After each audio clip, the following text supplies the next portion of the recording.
नमस्कार मित्रांनो, आज आपण जाणून घेणार आहोत की टरबूज पिकाला पहिली फवारणी कोणती करावी. आज आपल्या टरबूज पिकाला 10 दिवस पूर्ण झाले आहेत. तर मित्रांनो, आपल्या प्लॉटवर प्रामुख्याने नाग अळीचा प्रादुर्भाव दिसत आहे. कारण की दिवसा उन्हाचा पारा खूप जास्त आहे आणि रात्रीचं ढगाळ वातावरण, ज्यामुळे नाग अळीचा प्रादुर्भाव वाढला आहे. टरबूज पिकामध्ये प्रामुख्याने पांढरी माशी, लाल कोळी, भुरी, मावा, थ्रिप अशा वेगवेगळ्या रोगांचा प्रादुर्भाव जास्त होतो.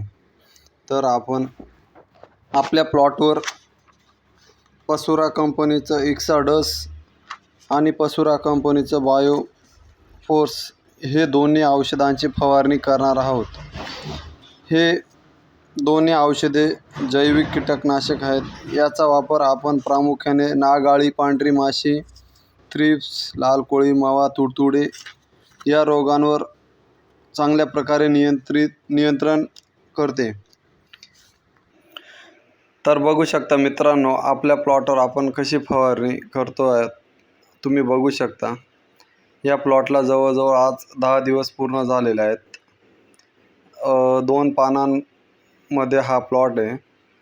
तर प्रामुख्याने नाग अळीचा प्रादुर्भाव दिसत होता, त्यामुळे आम्ही पहिली फवारणी 10 दिवसाच्या आत घेतली आहे. टरबूज पिकाला फवारणी करता वेळेस कोणती काळजी घ्यावी?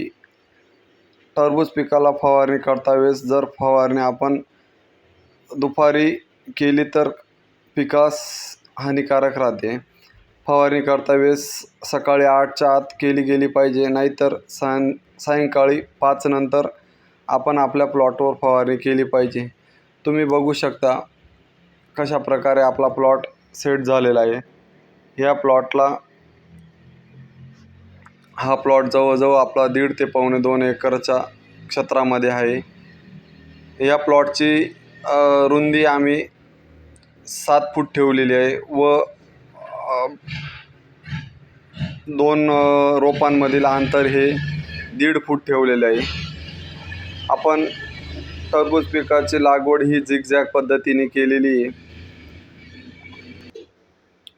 टरबूज लागवड करण्यापूर्वी आम्ही या प्लॉटमध्ये 10 ट्रॉली शेणखत टाकलेले आहे. त्याच्यानंतर बेडसर डोसमध्ये आम्ही 2-18-46, 2-10-26, 1 sulphur, 25 kilo micronutrients, zinc, boron, magnesium हे आधी बेडवरती भरून घेतलेलं होतं. त्याच्यानंतर आम्ही लागवड केलेली आहे.